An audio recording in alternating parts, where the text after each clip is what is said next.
Halo pemirsa, video perdagangan daging anjing viral di media sosial. Pedagang daging anjing di Pasar Senen, Jakarta Pusat ditangkap polisi. Saya Nawayogi Kusuma, kita jumpa lagi di program Berita Kriminal.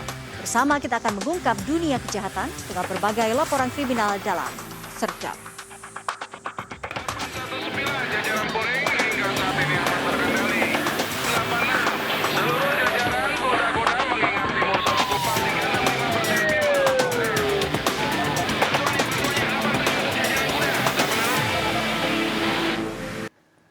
Pemirsa, kebakaran terjadi di supermarket bahan bangunan Kota Bekasi, Jawa Barat. Api yang berasal dari lantai 2 menimbulkan asap tebal hingga petugas kesulitan memadamkan api. Seorang petugas pemadam terluka terkena pecahan kaca.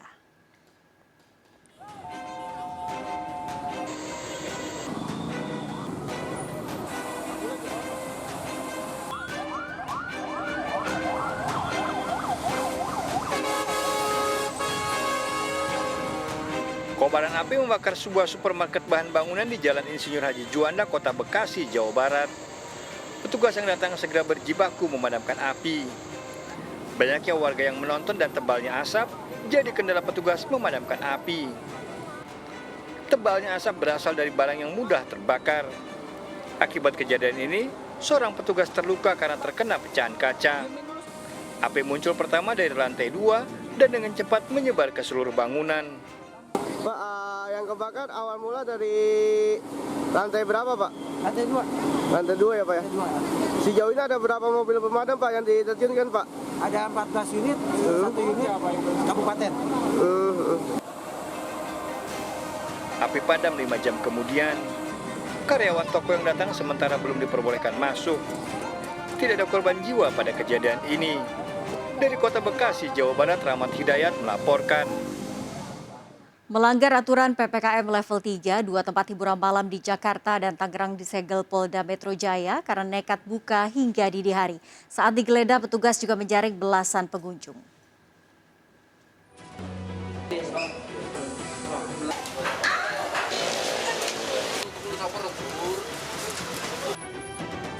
Petugas menggelar operasi penegakan protokol kesehatan terhadap tempat hiburan malam di Komplek Ruko Jalan Arta Gading, Kelapa Gading, Jakarta Utara. Pada lokasi ini, pengelola mengoperasikan 9 ruang karaoke hingga larut malam. Restoran mana sih? Ya, ini mana restoran ada? Semuanya karaoke dan restoran. Hah? Mana izinnya, ambil izinnya? Pengelola klub sempat berdalih tempatnya ini merupakan restoran, namun temuan di lapangan membuktikan tempat ini merupakan tempat hiburan karaoke. Petugas juga mendapati salah satu tempat pijat dan karaoke di BSD Tangerang Selatan yang masih beroperasi hingga dini hari. Sejumlah pengunjung dan pekerja menjalani tes urin. Pada razia pelanggaran protokol kesehatan ini 14 pengunjung terjaring. Ya, karena seharusnya itu adalah murni karaoke. Tapi di izinnya dibuat poin pertama adalah resto. Kenyataan di lapangan tidak ada tempat restonya. Itu pure karaoke. Yang kedua, yang ini juga ada tempat pijit dan tempat karaoke. Ya, kita amankan tadi ada satu room yang masih aktif dan dia bukan pengunjung hotel. Ya, dua di polis lain. Ya, kita polis lain. Karena tidak dibenarkan karaoke buka pada level 3. Selama PPKM level 3, tempat hiburan malam belum diizinkan beroperasi. Dari Jakarta, Wendra Kurniawan melaporkan. Pemirsa, ledakan terjadi di sebuah rumah di Mojokerto, Jawa Timur diduga akibat bocornya tabung gas LPG. Pecahan kaca rumah berhamburan ke jalan raya.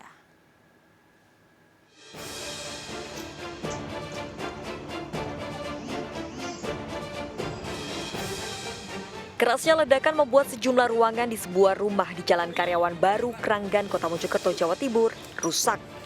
Puing-puing kaca berserakan hingga berhamburan ke jalan raya.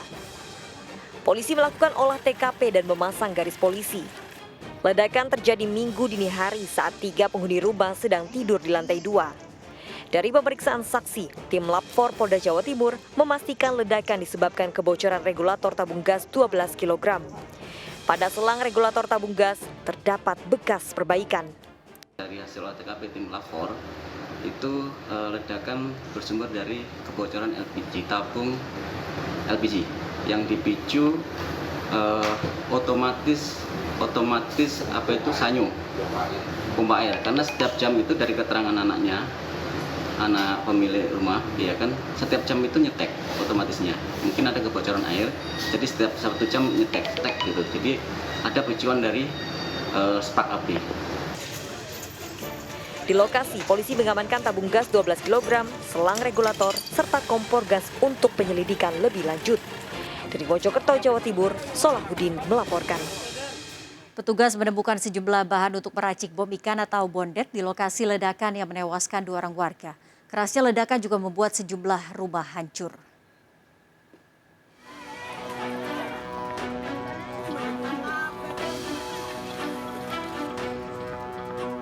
Petugas melakukan olah TKP lanjutan pasca meledaknya sebuah bom ikan di Gondang Wetan, Pasuruan, Jawa Timur.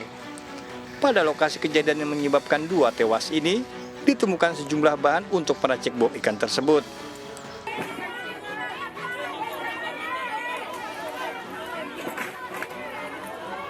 Selama ini warga sekitar mengenal Gofar sebagai nelayan dan selalu memproduksi bondet untuk diperjualbelikan. Sebuah motor metik milik pelaku juga disita petugas. Pada kasus ini, 9 saksi telah diperiksa. Akibat ledakan bom ikan, sang pengrajin Gofar dan Mat Sodik orang tuanya tewas di lokasi. Sementara Fitri istri Gofar masih menjalani perawatan di rumah sakit. Untuk dia dapat masuk bahan peledaknya dari mana? Untuk pemasukan bahan peledak saat ini masih kita dalami karena saksi kunci yang ada di lokasi dapat kita lihat sendiri dari keterangan beberapa saksi yang sudah kita periksa mengatakan bahwa korban yang meninggal itu merupakan saksi kunci dari kejadian ini. Selain mengakibatkan 2 tewas, ledakan bom ikan juga mengakibatkan belasan rumah warga hancur dan rusak berat. Dari Pasuruan, Jawa Timur, Jaka Samudra melaporkan. Seorang pengendara motor tewas tertabrak truk saat akan menyeberang jalan di jalur Pantura, Tuban, Jawa Timur. Sopir bus sempat membanting setir hingga menabrak warung di pinggir jalan. Pengendara motor tewas di lokasi kejadian.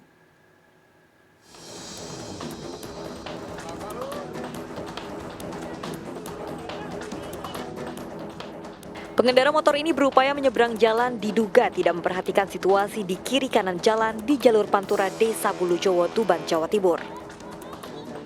Di saat bersamaan, sebuah bus melaju dengan kecepatan sedang. Pengemudi bus sempat berusaha mengerem dan banting setir ke kiri, bahkan menabrak warung di pinggir jalan. Namun bus tak bisa menghindar hingga menabrak pengendara motor. Naas, korban berusia 69 tahun tertimpa badan bus dan tewas di lokasi, sementara motornya terpental beberapa ratus meter. Tidak bisa menghindari penyeberang Pak Zubair ini, karena Pak Zubair ini dengan tiba-tiba menyeberang tanpa mengamati arus lalu lintas. Bisnya terguling ini? Karena bis ini mencoba untuk menghindari supaya tidak menabrak Pak Zubair, kemudian bis ini membanting ke kiri, kemudian jatuh terguling menimpa warung. 3 penumpang bus alami luka ringan dievakuasi. Warga diimbau berhati-hati dan memperhatikan kondisi jalan untuk menghindari kecelakaan. Dari Tuban, Jawa Timur, Pipit Wibawanto melaporkan. Pemirsa, pasangan suami istri dan anaknya yang tewas di gudang pakaian di Banjarmasin, Kalimantan Selatan dipastikan bukan korban kekerasan. Tidak ditemukan jejak orang lain di dalam rumah, sementara pintu terkunci dari dalam.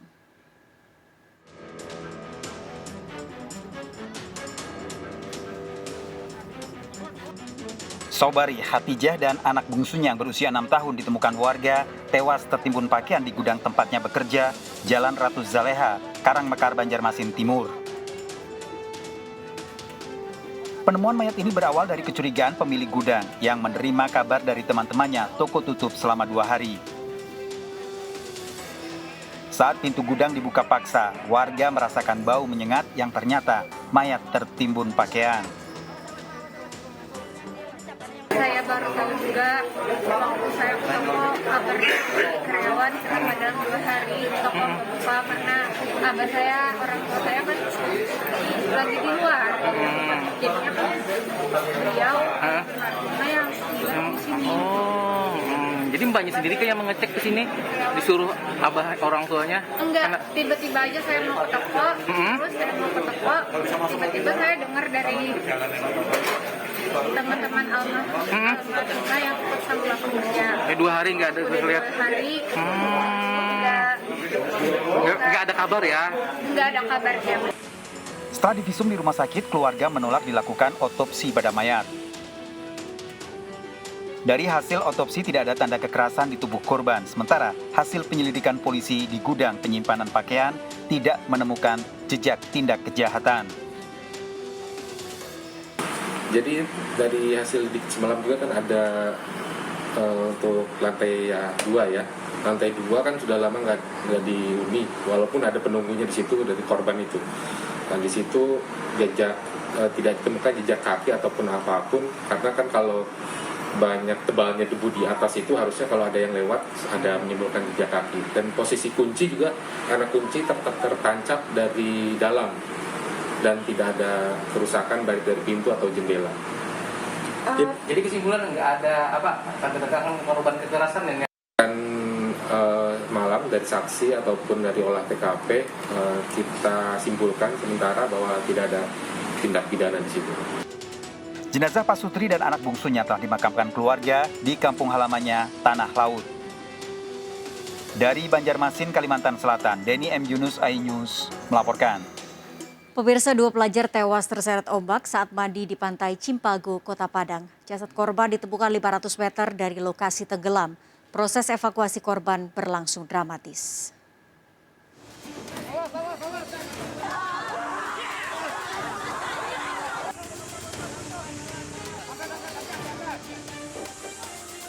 Tim SAR gabungan mengevakuasi 2 jasad pelajar yang tewas tenggelam saat bermain air di pantai Cimpago, Kecamatan Padang Barat, Sumatera Barat.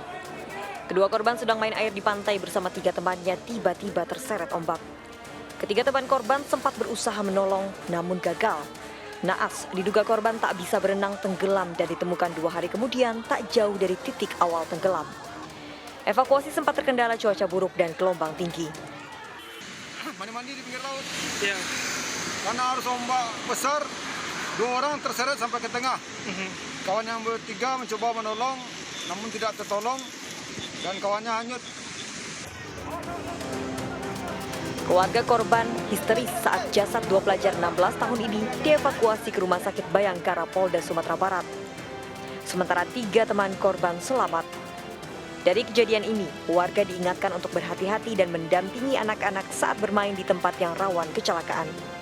Dari Padang, Sumatera Barat, Budi Sunandar melaporkan. Video perdagangan daging anjing viral di media sosial. Pedagang daging anjing di Pasar Senen, Jakarta Pusat ditangkap polisi. Sergap segera kembali.